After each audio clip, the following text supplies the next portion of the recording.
In this video, I'm going to start with a general overview about paper, and I'm going to share with you the features that you really need to pay attention to as a colored pencil artist.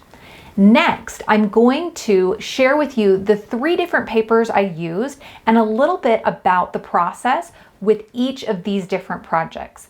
And finally, I'm going to review the performance of each of these papers and reveal to you which paper I liked using best with the Derwent Lightfast colored pencils.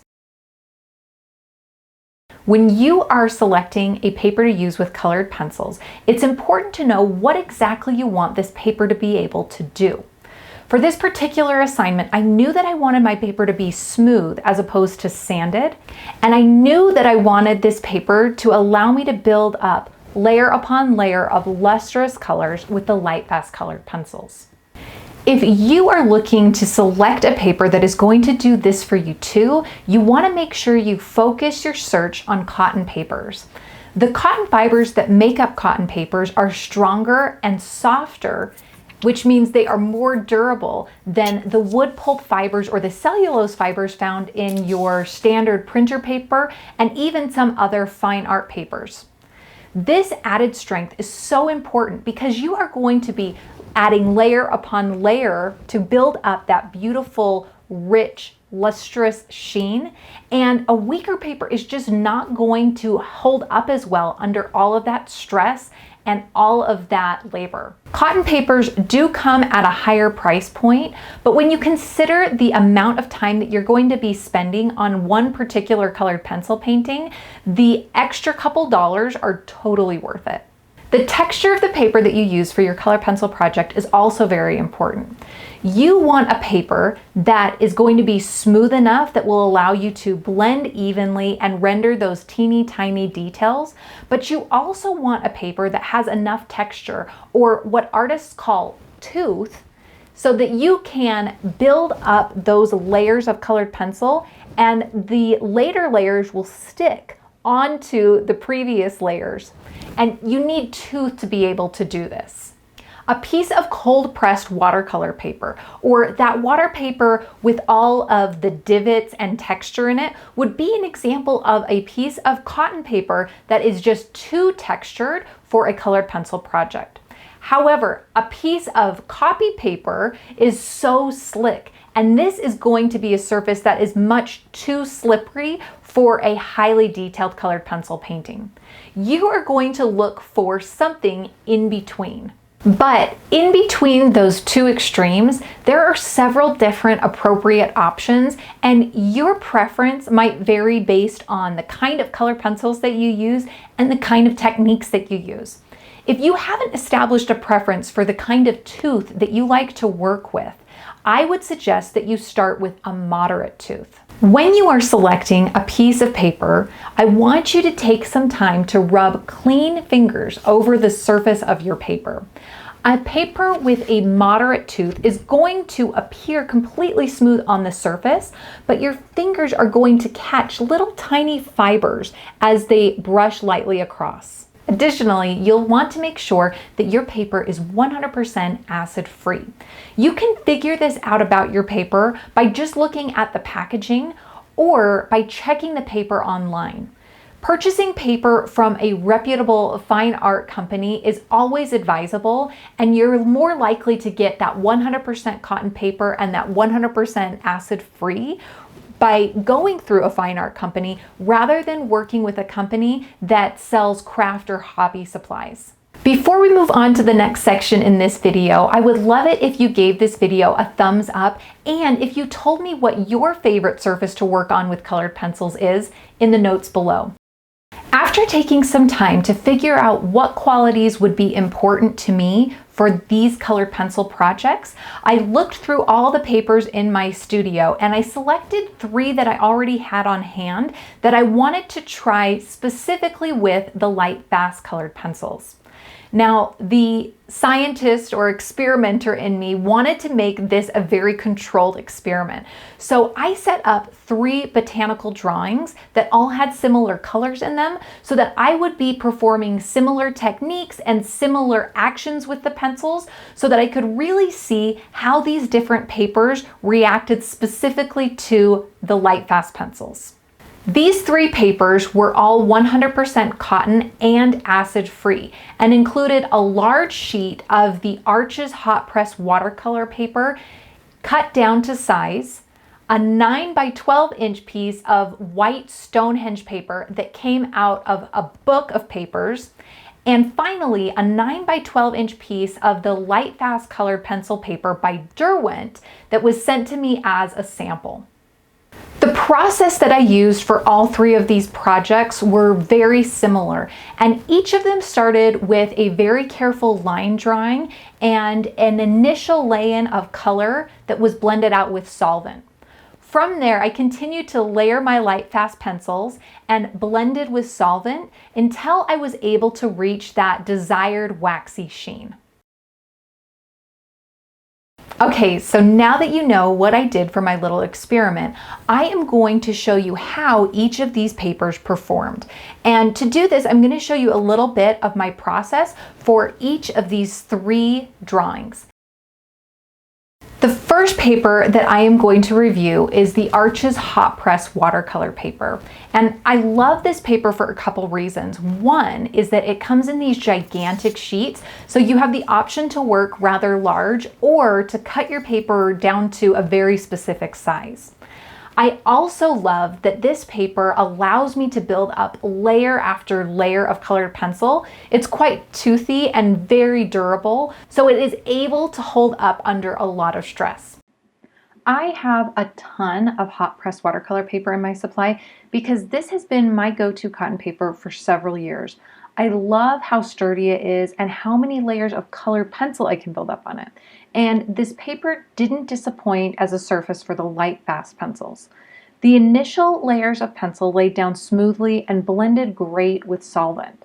I did notice that this paper was a little bit more absorbent than the other papers I used, and it did require a bit more solvent to blend, but that didn't necessarily affect the final product.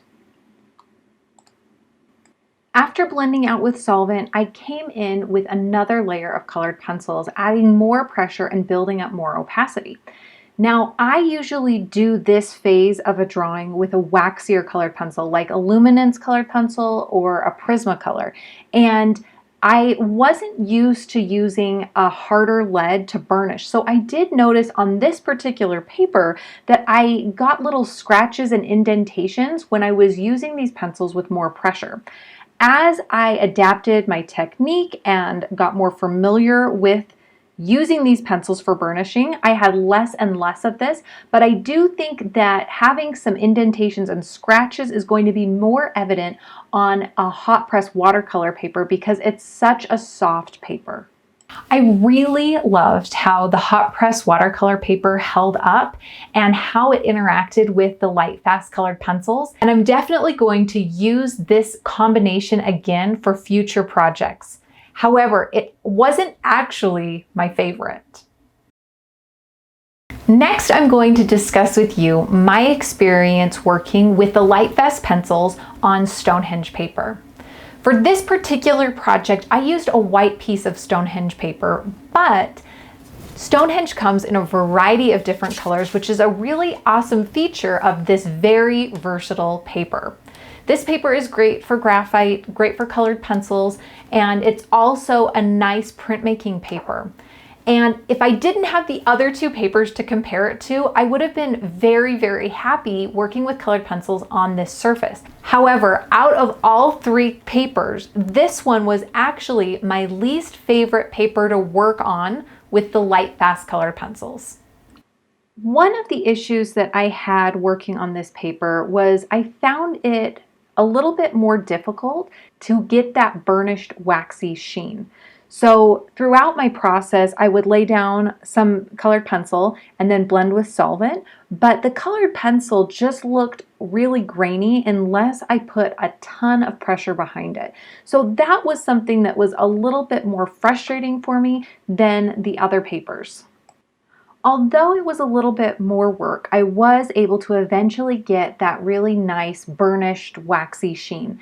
And then I wanted to add some details on the top. On this particular succulent, I wanted to add those little white hairs.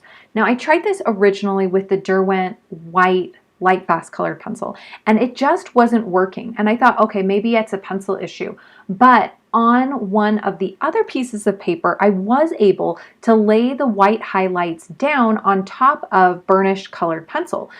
So I ended up using a luminance white colored pencil and a Derwent drawing Chinese white pencil, and I was able to use these pencils to pump the highlights, but I wasn't able to lay down bright whites with my Lightfast pencil. I don't often have to redo a large section of a color pencil drawing, but every once in a while it happens. And for this particular piece, I decided I was no longer interested in that pink in the background and wanted to cover it up. And I used the Lightfast pencils to go over an area that was already pretty heavily burnished. And I had to work so hard to get this to blend smoothly. I felt like it was probably an issue of just having too much colored pencil on the surface. But if you end up needing to rework areas of your colored pencil piece pretty frequently, I probably wouldn't recommend this paper. Instead, I would use the Arches Hot Press Watercolor paper because it holds more layers and you have more flexibility in the process of building up those really thick layers of colored pencil. Now I'm going to share with you my experience working on the Lightfast paper, and I saved this review to the end because, you guessed it, it was my favorite paper to work on with the Lightfast colored pencils. I was incredibly surprised that this was my favorite paper because I honestly went into using this paper with zero expectations and no point of reference because I had never even touched this paper before, but I absolutely loved working with it. Like the other papers, the Lightfast paper had a moderate tooth, was 100% cotton, and it held many layers of colored pencil. It was also super compatible with solvent. I love the way that the Lightfast pencils interact with solvent. I love the way that the color intensifies and that the white little speckly tooth of the paper gets filled in. But I am also very passionate about using solvent safely. So I've created this video answering all the questions that you might have about solvent and even some of the questions you might not have about solvent. And if you use solvent in your work or plan to at some point, I highly recommend that you watch this video.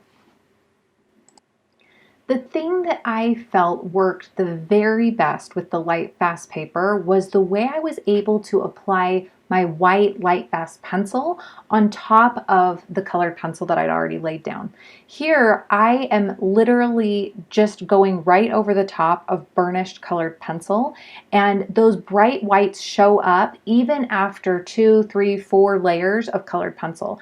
And I felt that the Lightfast paper and the Lightfast pencil combination gave me the opportunity to really push my highlights and to develop my details.